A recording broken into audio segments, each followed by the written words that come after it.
Here are who we think will have the best boom performances and doom performances in Week 2 of the fantasy football season. The first boom player is Jonathan Taylor. Taylor did not have an outstanding performance Week 1, but he was the only running back in that Colts offense receiving 100% of the rushing attempts. This gives him a ton of opportunities to break out and have a monster Week 2 outing versus the Packers.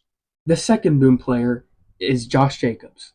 With the Jordan Love injury, Josh Jacobs should be getting an increased workload with the uncertainty of Malik Willis at quarterback 1.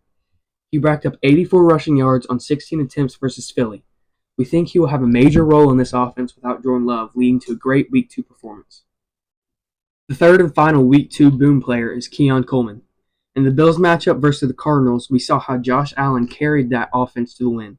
We think that the rookie out of FSU will step into the role as the main workhorse at receiver this Thursday versus Miami and rack in a ton of points for Buffalo in Week 2. Now moving on to our doom players. At number 1, we have Aaron Jones.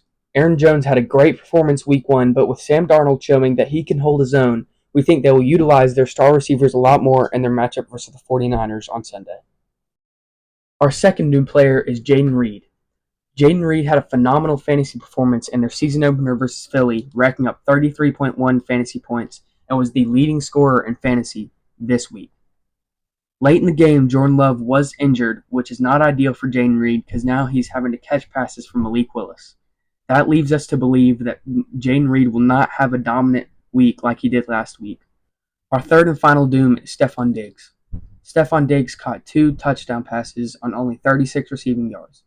This Texans offense is tough to see how things will shake out because while he did have those 2 touchdowns, he only had 9 air yards and had the least amount of targets in that Texans receiving corps, which leads us to believe that he will not be that guy for Houston these upcoming weeks.